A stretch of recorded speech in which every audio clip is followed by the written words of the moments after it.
Assalamualaikum warahmatullahi wabarakatuh. My name is Muhammad Jafarudin Yusuf, and this is my basic reading assignment.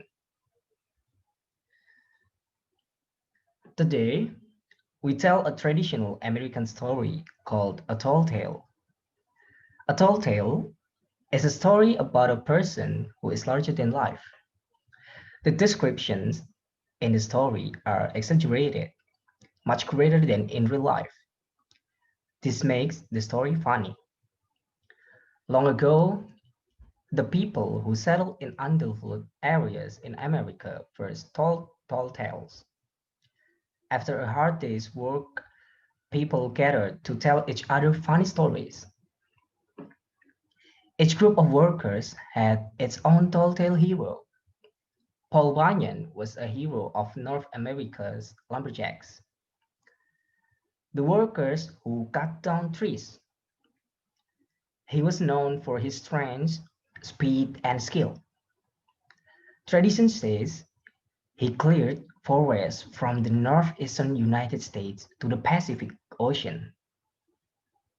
Some people say Paul Bunyan was the creation of storytellers from the Middle Western Great Lakes area of the United States. Other people say the stories about him came from French Canada. Early in the 20th century, a writer prepared a collection of Paul Bunyan stories. They were included in a publication from the Red River Lumber Company in Minnesota. It is not known if the stories helped the company's sales, but they extremely became popular. I mean, but they became extremely popular. Here is Muhammad Jafarudin Yusuf with our story about Paul Bunyan. Many years ago, Paul Bunyan was born in the northeastern American state of Maine. His mother and father were shocked when they first saw the boy. Paul was so large at birth that five large birds had to carry him to his parents. When the boy was only a few when the boy was only a few weeks old, he weighed more than 45 kilograms. As a child, Paul was always hungry. His parents needed 10 cows to supply milk for his meals. Before long, he ate 50 eggs and 10 containers of potatoes every day. Young Paul grew so big that his parents did not know what to do with him. Once, Paul rolled over so much in his sleep that he caused an earthquake. This injured people in the town where his parents lived. So the government told his mother and father they would have to move him somewhere else. Paul's father built a wooden cradle, a traditional bed for a baby.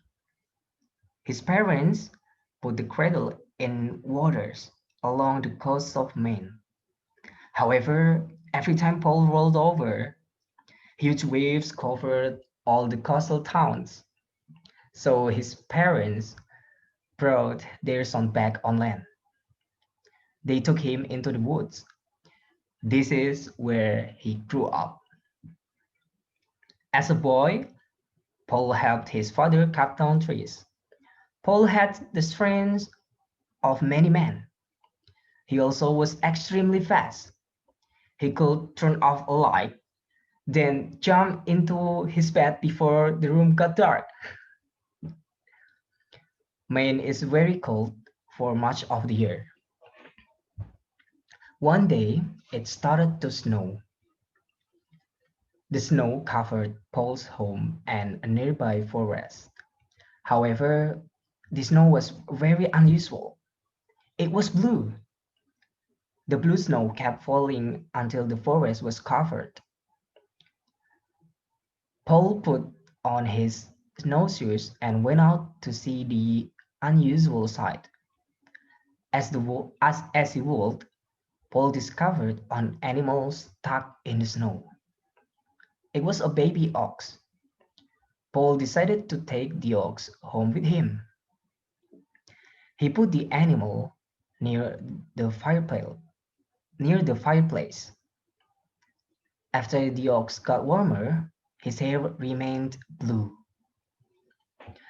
Paul decided to keep the blue ox and named him Babe. Babe grew very quickly. One night, Paul left him in a small building with the other animals. The next morning, the barn was gone, and so was Babe. Paul searched everywhere for the animal. He found Babe calmly eating grass in a valley, with the barn still on top his back.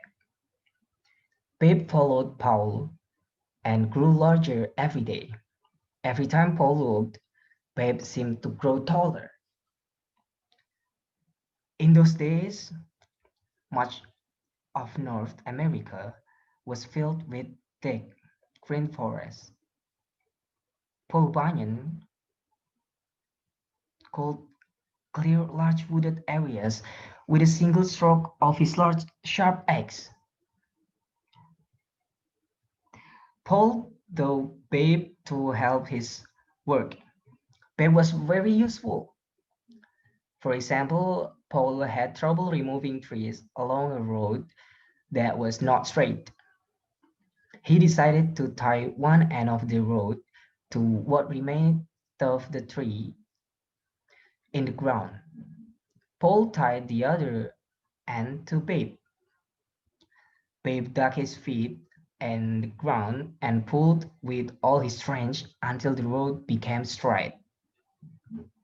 In time, Paul and Babe, the Blue Ox, left Maine and moved west to look for work in the other forests. Along the way, Paul dug out the Great Lakes to provide drinking water for Babe. They settled in a camp near the Onion River in the state of Minnesota. Paul's camp was the largest in the country. The camp was so large that a man had to have 1 week's supply of food when walking from one side of the camp to the other. Paul decided to get other lumberjacks to help with work. His work crew became known as the Seven Axemen. Each man was more than 2 meters tall and weighed more than 160 kilograms. All of the Axemen were named Elmer. That way, they all came running whenever Paul called them. The man who cooked for the group was named Sourdough Sam. He made everything except coffee from sourdough, a substance used in making sourdough bread. Every Sunday, Paul and his crew ate hot cakes. Each hot cake was so large that it took 5 men to eat one. Paul usually had 10 or more hot cakes, depending on how hungry he was. The table where the men ate was so long that a server usually drove to one end of the table and stayed the night. The server drove back in the morning with a fresh load of food. Paul needed someone to help with the camp finances. He gave the job to a man named Johnny Ainslinger. Johnny kept records of everything, including wages and the cost of feeding Babe. He sometimes used 9 containers of writing fluid a day to keep such detailed records. The camp also was home to Sport, the reversible dog. One of the workers accidentally cut sport in two.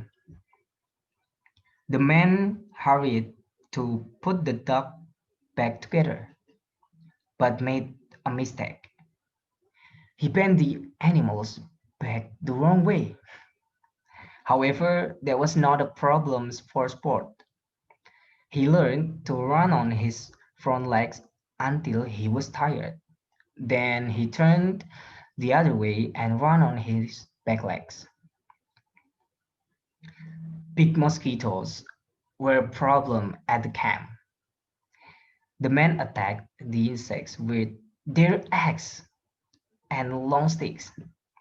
Before long, the men put barriers around their living space.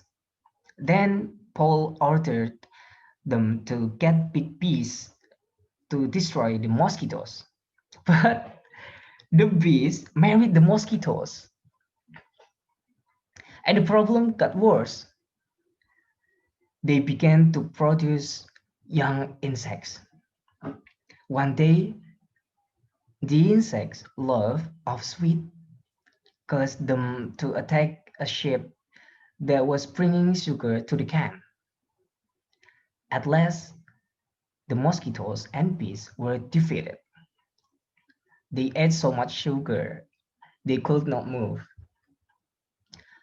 Paul always gave Babe the blue ox a 35-kilogram piece of sugar when he was good.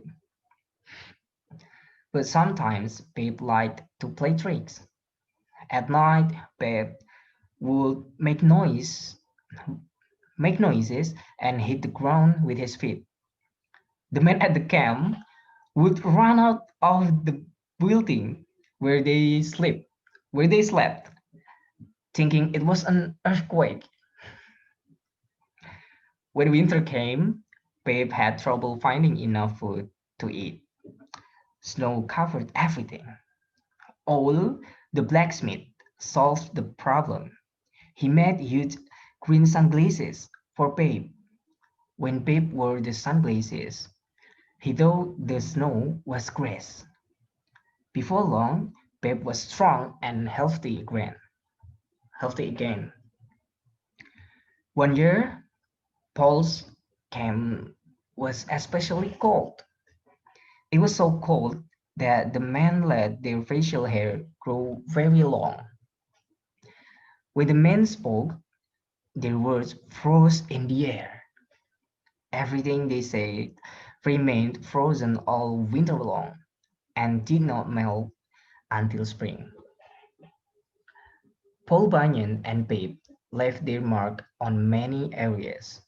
Some people say they were responsible for creating Puget Sound in the western state of Washington. Others say Paul Bunyan and Babe cleared the trees from the states of North Dakota and South Dakota. They prepared this area for farming. Babe the Blue Ox died in South Dakota. One story says he ate too many hot cakes. Paul buried his old friend there. Today, the burial place is known as the Black Hills. Whatever happened to Paul Bunyan, there are a lot of stories. Some people say he was last seen in Alaska or even the Arctic Circle. Another tradition says he still returns to Minnesota every summer. It says Paul moves in and out of the woods, so few people ever know that he is there. You have just heard the story of Paul Bunyan. It was adapted for special English by George Crow. Your narrator was Muhammad Jafaruddin Yusuf, and join us again next week for another American story in special English on the Voice of America. Thank you very much.